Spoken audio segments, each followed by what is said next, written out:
Балалар, ертеңгіні жақсы көресіңдер ма?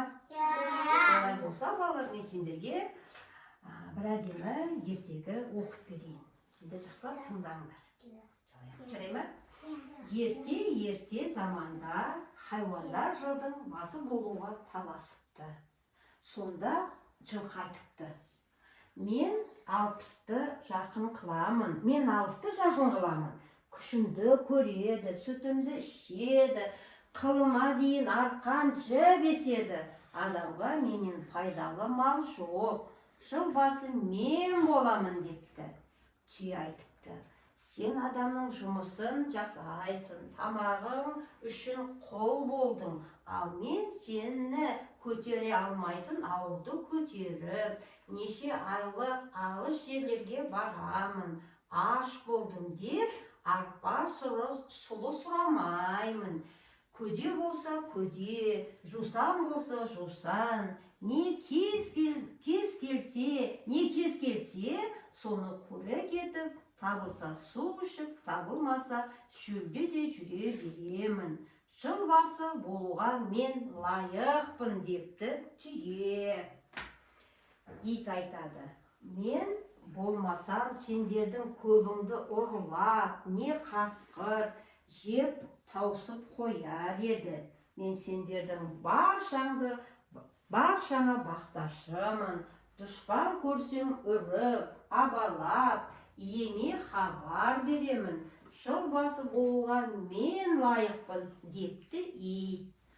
Тауық айтады: мен болмасам кісі ерте жұмысына бармай, ұйықтап қалар еді. Мен ерте тұрып, таң атты деп шақырып, хабар айтамын. Кеш болса жатар мезгіл болды деп тағы да шақырамын. Жыл басы мен болуым керек депті тауық. Тышқан не айтарын білмей тұрады да, бір түрлі қулық ойлап, жиылған көпке айтады: бұл таласқан еш нәрсе өнбес. Бұл таластан еш нәрсе өнбес.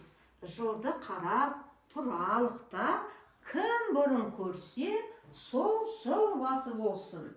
Өзгелері қарап тұрғанда, түйе өзінің бойына сеніп, менен бұрын кім көреді деп, тышқанның сөзін қостайды. Бәрі қарап тұр. Біраздан соң тышқан жорғалап түйенің өркешіне шығып кетеді.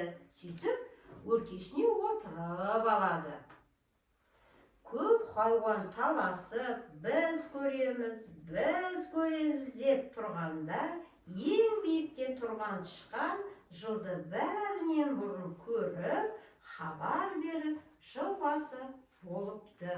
Сонымен түйе бойына сеніп, жыл басынан қорғалыпты. Жыл басы кім болыпты балалар сонымен? Не болыпты? Айтыңыз, не болады? Тышқан болыпты. Түйенің өркешіне мініп алып, жыл басын ең бірінші көрген ол тышқан екен. Сөйтіп, жыл басы тышқан болған екен балалар. Ұнады ма ертегі сендерге? Олай болса, осы ертегіні үйлеріңдегі апаларыңа, әжелеріңе, аталарыңа, аналарыңа, әкелеріңе айтып беріңдер, жарай ма?